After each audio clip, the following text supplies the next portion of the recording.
This is the only real love that I have ever known. That's Willie Watson from his self-titled solo album, his first of original material since leaving Old Crow Medicine Show back in 2011.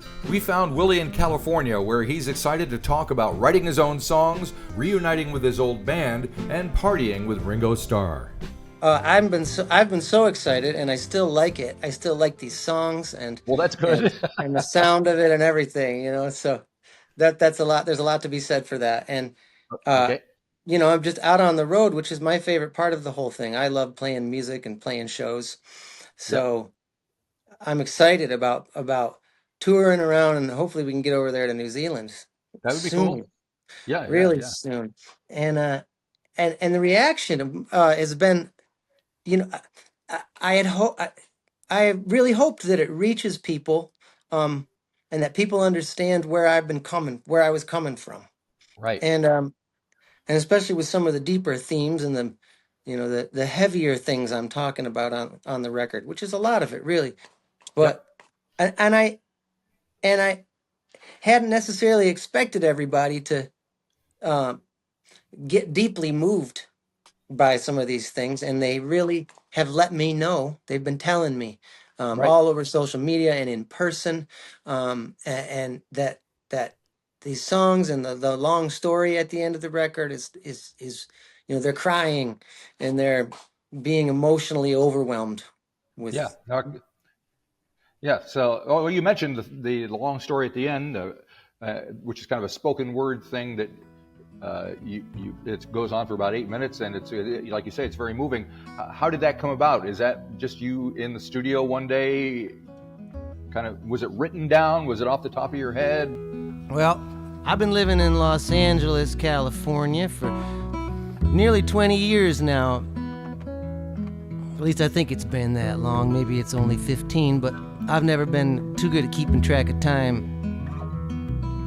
I come from farm country in the Northeast, and it's quiet, peaceful, and there's not a whole lot of people.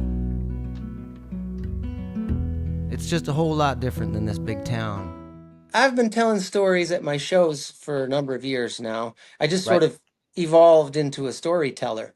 Yeah. When it was just me on stage for so many years, it helps to be able to talk to the crowd, and I wanted to get good at talking to the crowd. And I'd see other folk singers and footage of old folk singers that you know that could really talk to the crowd. Ramblin' Jack Elliott and Pete Yeah. Seeger, and folk singers getting the crowd involved in sing-alongs and traditional folk singer showmanship.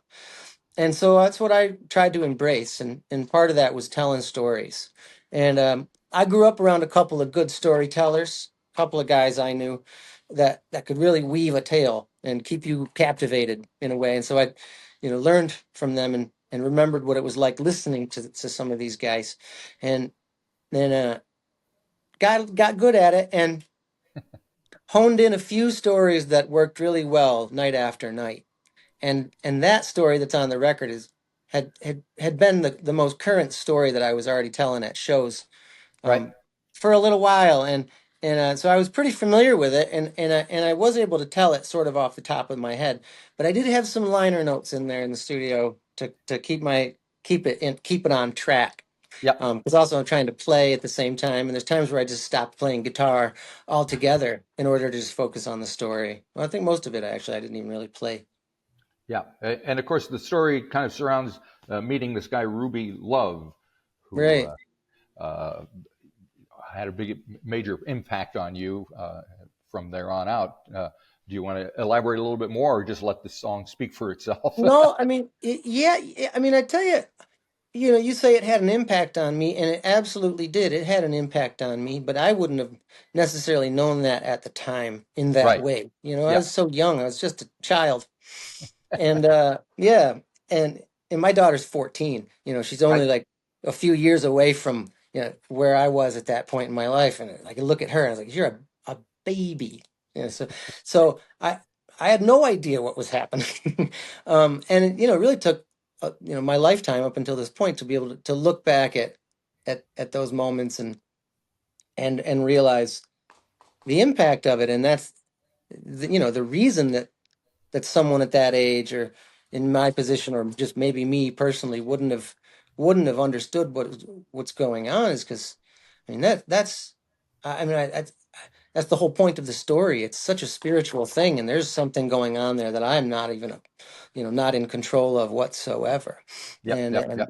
there's a greater purpose being laid out in front of me that I was not able to see that I see now. And those are the moments and those are the things that I look back in my life that have a lot of power and carry a lot of weight. And you know, I don't know, it gives me, it really gives you something to believe in. I think that's Right. kind of exactly what the story says anyway. So, And there's a couple other stories. There's plenty of stories on the record. It's full of them. Most of them yeah. from you, but there's two.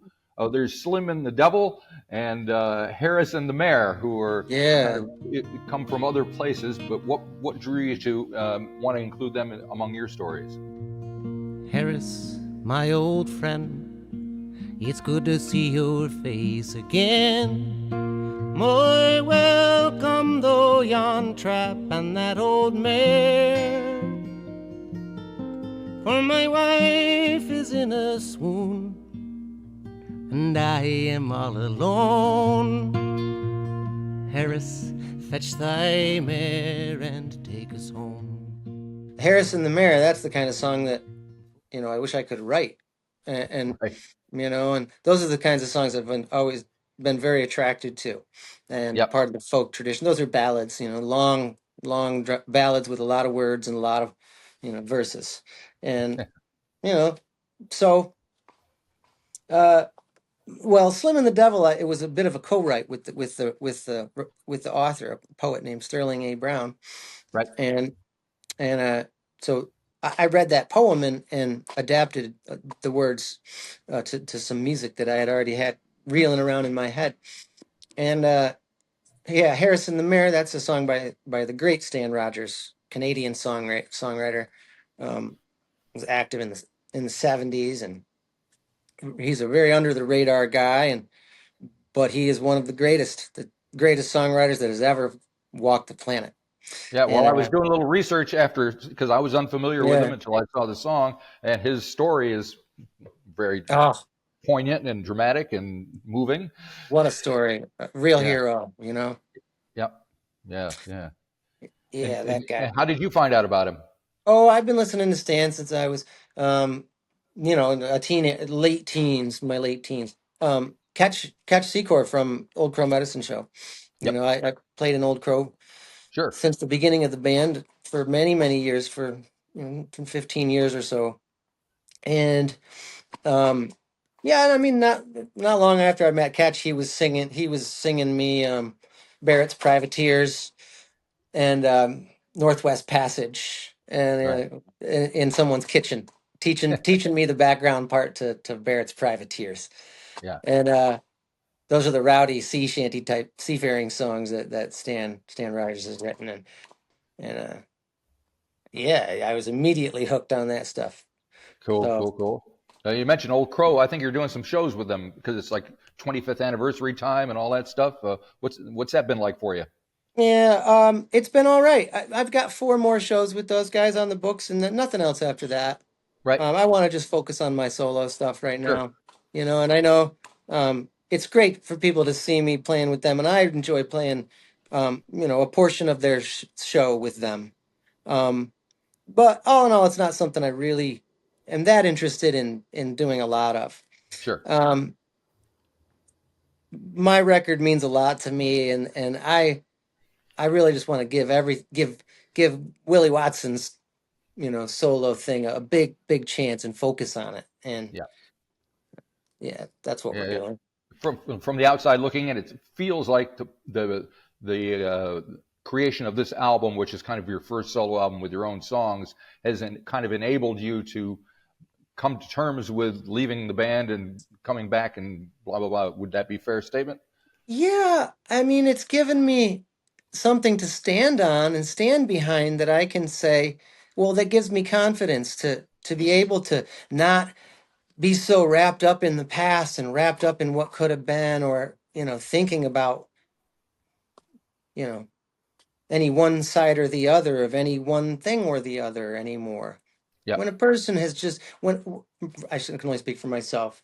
I'm a creative person as well, so when I create something that I like, and it's a big project and it's complete, that's the most fulfilling, rewarding thing, and that's what we do it for. And it gives you purpose and fills you with energy. I have this endless well of energy now to go out and Oh, play, and it's just it's what we live and die for here.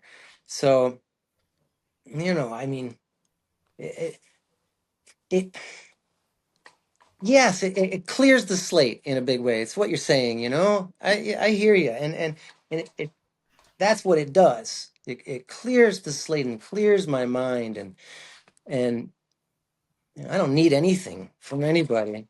yeah, yeah, They yeah, might need some stuff from me. yeah. They need some stuff from me, and I honestly am not. I don't, I don't I don't have the room to give it to them. Gotcha. So Yeah.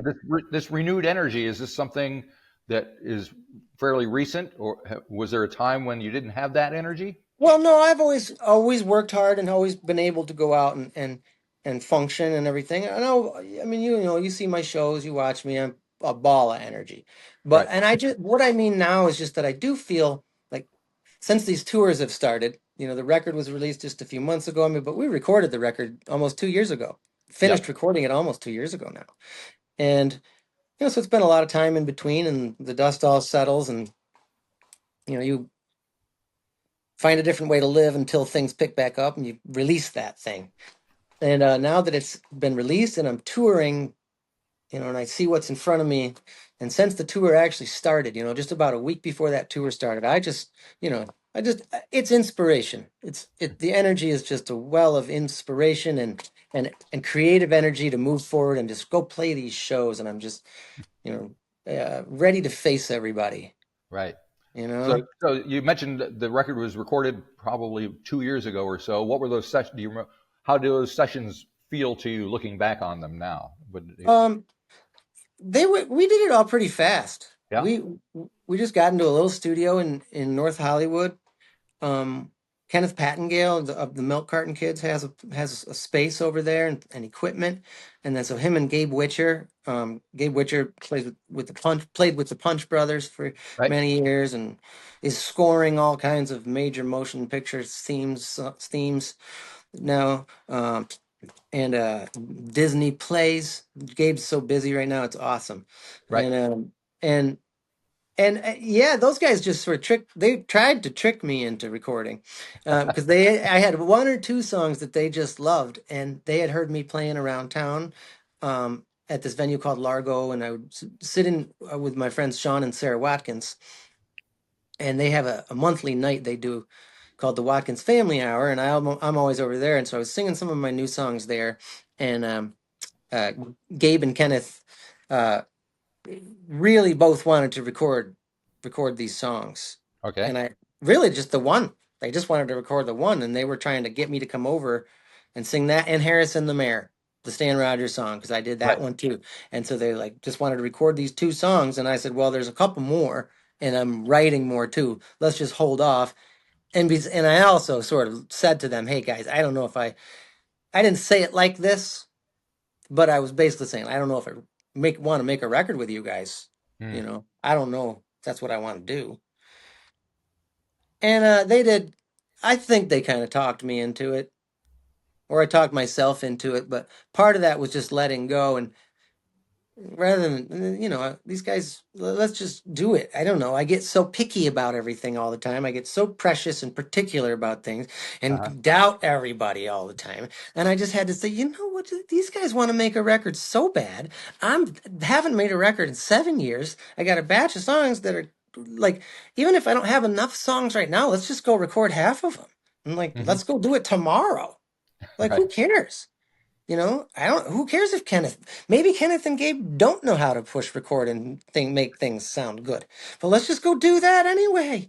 Yep. Yep. And that's the attitude I had to have, and just to be free of all my own all my own rules, and all of my own with what comes with those rules just come from self-deprecation and then just a lot of judgment, and being way too what people would call just hard on myself, Yeah, you yeah. know.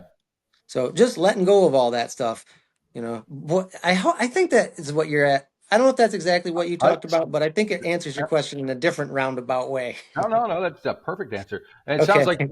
So, would you say that you're kind of a different? Did this change you making this record? Well, yes, because I'd never done this before, and I was trying to explain that to my friend Gillian Welch the Uh other huh. day, Yep. and I was talking to her because I hadn't seen her for a little bit, and we ran into each other at the grocery store, and then she gave me a ride back to As you where I was do. staying. She said, "You need a ride home?" I said, "Ah, great, take me home." And we talked, and we got talking about a lot right away, and I said, because we both released a record at the same time, and Yeah. I said, Gil, it's awesome that we've released this record at the same time, and yeah, she was excited too, and I said, hey. Because she's like, how is it? She said, how is it going for you? And I said, well, I've never done this before. And she looked at me funny because I've known Gillian for years and I've made records with her and I've made 4 records in her studio with her Right. around, Yep. Yep. Yep. released them, you know, in different capacities, solo and with a band and solo again. So I said, I've never done this before. And she's like, well, yes, yes, you have. And I said, no, not like this, Yeah. not not like everyone has always done it, that I just avoided, I guess, like the plague, or just never did, and because I had to explain to her, when you did this, you wrote a bunch of songs and you recorded them and you put them out. And the first thing you ever did was had your name on it and they were your songs that you wrote. And that's what everybody does. Yeah. And that feels a certain way. And when you do a bunch of stuff, I did it with a band, didn't have my name on it, and there were some songs that I'd written on it. Yep. But when you spend many, many years doing stuff that you didn't write, that you'd end up talking in interviews about the people who wrote them instead and what they mean, what they've meant, what do they mean to the world, and what do they mean in history, and it's a totally different thing. Yep. So now I finally know what it feels like to be a musician, like pretty much every musician has been before me for the past 100 years or so. But still, I know that's hard to understand. Yeah, no, it makes sense. It makes sense. And Yeah, well, let's talk about one of your songs. I was hoping to touch on "Play It One More Time" for cool. several reasons. I love the droning violin thing going on in the background there, and Smart. you co-wrote it with Morgan, so you can talk to me about that and kind of the Gordon Lightfoot vibe that Oh, sits throughout it. Well, I wouldn't be the first to recognize the song is dying, stuck inside my head. Play it one more time.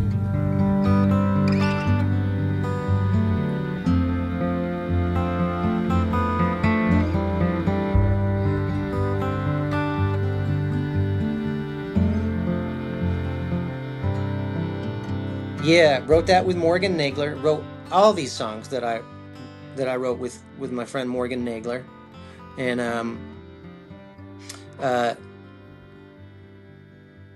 she had a band in 2000s, mid 2000s, called Whispertown 2000, and Okay. I know her. We're mutual friends, Gillian Welch and Dave Rawlings, so that's how I know Morgan, and uh, started writing with her. Did we talk about this already? I don't think we did. I don't think so. Oh, okay. And so, you know, I had written songs with the band and then didn't write songs at all during my solo career. When my solo career started, just did Folk Right. Singer 1 You're and Folk doing Singer trad Volume things. 2. Yeah. Yeah. And writing songs has always been the one big thing in my life that's just like that's been this big issue with me. It's not been the thing that that I felt I was naturally inclined to do, and I could be wrong because the first song I ever wrote was just standing in my parents' backyard, looking at the stars, and I wrote a song in 5 minutes, and it was cool. It was like a cowboy song, and I was Right. like, I should have just thought, if I'd have thought, wow, this is awesome, I'm an awesome songwriter, I'd have done it every day. But Right. for whatever reason, I just say to myself, I'm no good at that. That wasn't Mm. good enough. It's not like Bob Dylan, so I, don't let anyone hear that until it is. That's funny you mentioned Bob Dylan because I was just thinking, I wonder if Bob Dylan started like that and he looked up and realized, yes, that's awesome. I'm going to keep going. Who knows? I don't know. I don't know. I think there's a different kind of crazy there. That's a good way to put it. Something else going on that they just press on. Yeah. But uh, so yeah. Um, I know I'm talking about a lot more than you just asked, but I was trying No, because that's all right. you That's what we, mentioned Morgan, and there's just so much to be said about Morgan Nagler and how uh, instrumental she has been in helping me, and because I needed someone to write with, because right. sitting down by myself, I can get so far and I can get pieces of things, but then I just get to this moment where as soon as I get a little bit stuck, I kind of give up and I kind of say, you know, you can't figure this out and you're no, it's just the inner voice is just a very negative inner voice. Right. And it could just be my attention span. There's a whole bunch of stuff going on, but Sure. with songwriting, it's something that I've done better at doing with other people. And so finding the right person to do that with again, um, so helpful. And I was unsure and I knew Morgan I didn't know her I knew her a little bit, but got to know her so much better writing so many songs with her over the course of a year. And after that first song, I mean, the first time she came over, we had a song in 4 hours, and Mm. I had a good chunk of it already, and it's all, a lot of it was in place. And then that's how we started. And so we had such a great foundation, such a great building block to keep building off of, foundation to keep building off of. Um, Play It One More Time. Sorry, I'm jumping around all over the That's all place. right. Play It One More Time. Um, that that's probably my favorite on the record. Oh, I think really? it's my favorite of the songs that we wrote, maybe. I mean, I Cool. know Real Love is probably my favorite because it's really great, but of the others, I just love Play It One More Time. I feel like it's my most mature Uh-huh. because I know these songs aren't all that, you know. I mean, I'm putting my songs next to Stan Rogers, Yeah. Harrison the Mayor, Yeah. and that's a real tried and true songwriter. And I've got Yep. my little songs with no bridges and they're simple rhyme schemes, and I know they're elementary little songs. I don't think and I think if Stan Rogers heard my song, he'd be like, "Oh, that's cute, sir. That's a cute little song," Sure. you know. Yeah. And so I'm just like, it's. I forget the point. I lost track of our That's all topic. right. Started talking about Stan Rogers again, and I Yes, hope we I were. answered You were something. talking about, well, Play how it one more time. We were talking about Play It One More yeah, Time. and writing with Anyway, Morgan. that's my most, yes, it's my most mature work, I think, for Okay. whatever All right. reason. I feel like I came up with some prolific phrases on the spot last minute in the studio, and I felt pretty good about that. So I think it's Cool. just my favorite song because like I feel like I like internally and then I feel like I did good work on it. And I don't Yeah. know if like on the outside if it's the best work, but like I'm like I got this personal relationship with that. Cool. Cool. Love it. Now, I think I saw you. Were you at Ringo's 84th birthday Yeah. party? Yeah, I That's got pretty cool. I know. Right? How did that happen? Never in my life did I think that'd be, you know, meeting Ringo or standing in front of Ringo Starr, let alone singing Ringo Starr songs to Ringo Starr at Ringo Starr's birthday party. All right. I mean, that was surreal. He was so awesome. He was in such good shape. He looked amazing. He was Yeah. vibrant and, social. He's out there talking to all of us and was so gracious and such a gentleman. Really impressive man. So impressive. He was, he liked me. Oh, that's He good. said, you got some pipes on you. And Ah, he grabbed my throat. He said, you got some, I don't know. He like grabbed my, he said, oh, you got right. some pipes on you, don't you? Now you can't wash your neck ever again because Ringo touched it. I know. I said, thank you so much, Ringo. Thank you so much for having me. It was awesome. Yeah, never in my life.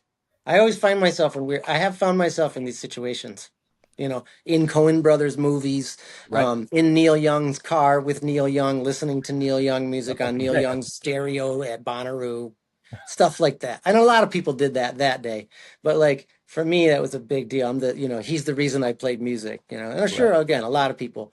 Yeah. But I just find myself in these situations. Elton John, playing shows with Elton John, Yeah. him coming over and liking it. Yep. What the heck? What the heck? It's not bad. Not bad. So Ringo was impressed with your voice. How do you feel about Yeah, your voice? Do you look at your has it changed over the years? Has your relationship with yeah. it changed over the years? Yeah, it's definitely changed over the years. I hate how it sounded when I was young. You know, Uh-huh. I listened to old Crow's early records and I'm like, my God, how did anybody think I was good? But people thought it was good, but they, like, but in my head, my voice wasn't like that. Yeah. In my head, my voice was so different at that age. And I'd like listen to those records and be like, oh man, Yeah. like, and it was never good enough. And so I always tried to like, well, how do I get my voice to sound like I think it does? Uh-huh. And that's been a constant you know revelatory process my entire life. Mm-hmm.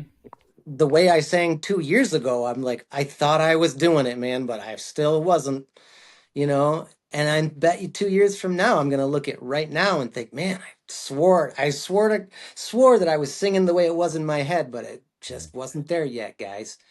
But I right now I think no, like it's opened in a way that I've always, again thought it was. And if my voice has a tendency to get real tight and closed up sometimes, and that's the one thing I dislike when I hear it. Right. There's a restraint and there's a tightness in there that I never want.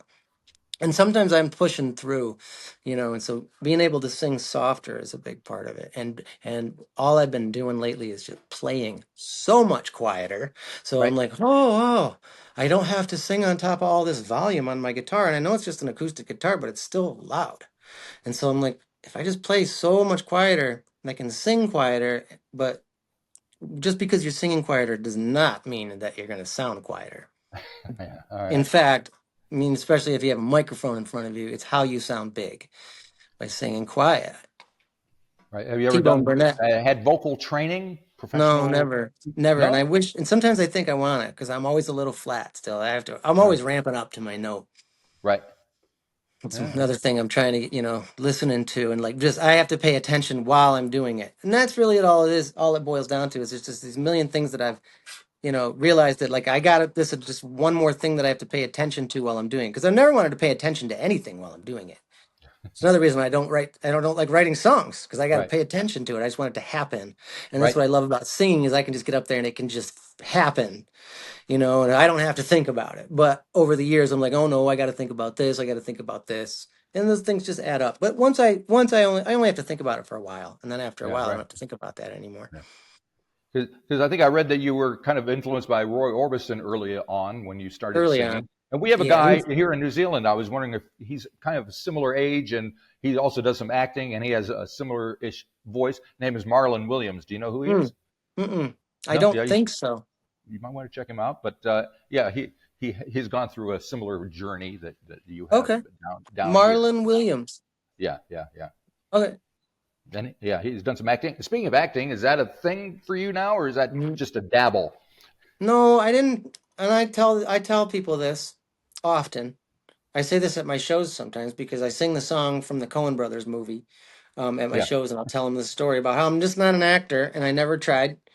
I had no intention of it, and I was just sitting there, and they called me up and said, "Hey, we're doing this project, and Gil and Dave are involved. They wrote this song. That actually all happened years ago, before that Ballad of Buster Scruggs. That script I think got written 10 or 15 years. I don't know right. exactly, but like maybe a decade before it got released. And Gil and Dave wrote that song that a long, long time ago as well. So this is all had been sitting there for a number of years, and I don't know for whatever reason they just weren't doing it. But the way it was explained to me is that things just fell into place, and the right people in the right time came around. And I think a lot of that was that. Well, we just had done the Inside Llewyn Davis concert at Town Hall Right. for the Inside Llewyn Davis movie, and Yeah. so it was a bit of a folk boom, and I was around for that, and had gotten to know Ethan and Joel a little bit, um, and so I was just involved and around, and I think that they kind of found their cowboy singer that they wanted to play the kid. I Gotcha. think Yeah. me being in the picture, I don't know, maybe it was a little part of it. I'd love to Yeah. think it was a huge part of it, but I think I played a little bit of it, part of it, Right. that I was around and they had their kid to come shoot Buster. Right. So. they called me up and I said, no way, I'm not doing that movie. I'm scared of those big cameras. They are big, aren't they? No way. That's crazy. And they're like, no, it's going to be easy. It's Gil and Dave's song. We know what to do. We're the Coen brothers. Yeah. We're, and I was like, yeah, okay. You guys are the Coen brothers. And that's what, because then I thought about it and I thought, what do their movies look like? And how many of those characters and, the desk clerk in No Country for Old Men who Yeah. says, we ain't got no, uh, what did she say? I don't remember what she says. Refunds. I don't know. But, you know, I was like, they know how to pick their characters. So Right. if they see something in me, There you then go. Go with then it. I'm the guy for that job. Yeah. And I didn't know what to do either. I didn't know um, how to do that until I got the costume on. And once I was on set and I could see my costume, and I like just dressed me up in a cowboy Yeah. outfit. It's Yeah. just like playing dress up in my backyard again. But Gotcha. no, I did not try. I'm not also not trying to be an actor now. I did another movie. It's called Redeeming Love. DJ Caruso was the director of that. And it's Uh-huh. based on a Christian romance novel, and flew to South Africa right before COVID and Oh, played another musical role, a similar thing. I played banjo and sang songs around a campfire. uh-huh. And, just a tiny little role in another really similar role. Um, and that was it. And if someone else calls me again and says, "Hey, you want to come be in a movie?" If it's cool, I'll go do it. But it's nothing I like try to do. Gotcha. I don't really But like actors that much either. oh, yeah, well, that's a problem. They're a But lot you different than sound like you like musicians. directors, though. They're cool. I mean, the directors that I know, Yeah, they're cool. that's all right. And I was wondering, so especially being in LA and interacting with other artistic people, whether or not they're musicians or not, like actors and directors and whatever, does that inform your own feeling about yourself and your music and how you approach it? Does it change it? Being around them, Yeah, and just like being inspired or not going, oh, I don't know about this guy, how he's dealing most with of the his. time being, I don't know about this guy. I'm so Okay. judgmental. I don't get inspired by much because I'm usually just judging it. Okay. It's a problem. And I'm All trying to right. get better at it. But it's Yeah. also what kind of makes me good. It's like I strive for a certain kind of excellence. And even though might not be achieving it, at least in my head, it's there, you know. So it probably does me a little disservice most of the time because it's a little bit delusional, All right. and I should just, again, be free, stop judging, be able to just uh, be able to be inspired, and maybe there's something that I could be learning rather than rolling my eyes at. Right. Um, yeah. Well, there's a lot of eye rolling going on these days. Have you any thoughts about the upcoming election? And people from outside looking in, it's pretty scary and Go strange and vote. I weird. think people should vote. That's Okay. all. There you And go. yeah, I mean that's a very that the politics. I don't know, man. Politics are very divided, and they're divided in a way that they never were. But that's not. I'm not saying anything that I couldn't tell you anything about this Right. that other people get and start talking about in interviews. And I Yep. honestly, I like talking about the stuff I can talk about. But Gotcha. that's another thing. All I'll say about it is that I can say is that I don't know. There's so much that I don't know, and it's really confusing. And trying to navigate these sides and what it all means and what the side even is these days is I'm just gonna have to. I'm not afraid to say that it's difficult to navigate, Yeah. and I don't know, and it confuses me, and I don't honestly. I got a lot going on, Sure. and Yeah. only have so much room Gotcha. Yep. to contain any knowledge about it. And I know it's my responsibility, and I feel good about you know the choices I make, and I'll say people should vote. Okay. but That's but I never want to get in front of people and start telling them things politically like I really know what I'm talking about, because it's hard these days. yes, it is. And when I do see people talking on Instagram and doing interviews where they got a lot to say about the world, Ethan Hawke does that a lot, and it really turns me off. I never want to see Ethan Hawke talk about another thing ever again in my life. And if I ever start sounding like Ethan Hawke, please somebody stop me. All right. So it's 2 years into when you recorded this album. Have you got songs ready for the next one? Is there a Maybe not backlog? ready, but I'm there. I'm doing it. I'm trying to do it. Just not be afraid of it because I already think I don't know how to do it now. Right. Well, you did it. I've completely forgotten. I mean, I know that I've done it. I know that I just released an album full of 9 songs that I wrote, and that I wrote songs and I can be a songwriter and they're good and people love them and I can be a songwriter. But when I think about doing it now and getting together with more, we got together a few weeks ago and worked on some stuff Good. but I'm still terrified of it. And in my head, I'm like, I don't know how to do this. I don't know how to do it. I need all this help and it's going to be hard and it's going to be a struggle and I don't know what I'm doing.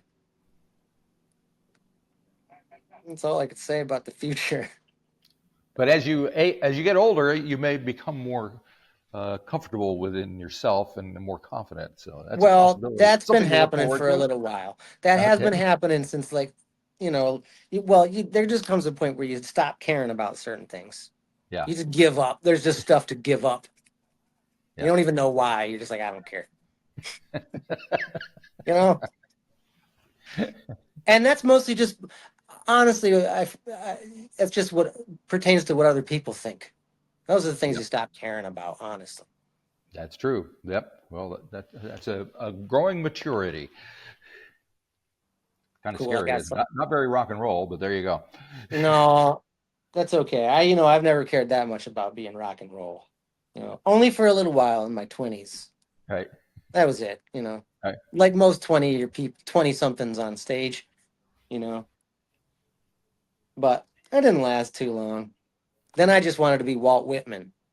Okay. Like fashion-wise. Because, what are you talking? We talk about rock and roll. What are you talking about? You're just talking about your clothes. Right. and you can't be David Nothing Bowie. to do with music. Yeah. Okay. Very good. All right. Well, I think we covered just about everything, unless there's something else you wanted to mention or discuss or touch on. I hope people come to my shows. I hope we get to go to New Zealand soon. And when I go to New Zealand, the people want to fill the rooms. And I love singing and performing songs right in front of people. And that's where that's why I love to do it, and that's what made me fall. And that's the power I felt in music is when I sang a song right in front of someone. We could have this little thing between each other because I know I can be good and I know I can impress you.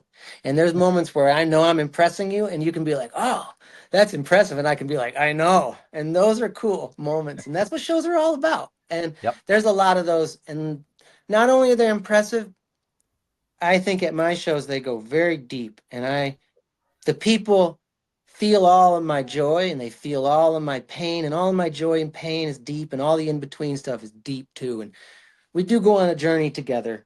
And if you like me enough, we'll have a good time. If you don't like me, then we won't have a good time. But I think I'm kind of likable. If you enjoyed this episode of the 13th Floor's Music Talk series, please be sure to subscribe to the website or to the YouTube channel. Follow us on Facebook or Instagram and wherever you find your podcasts. There's a whole lot more to discover.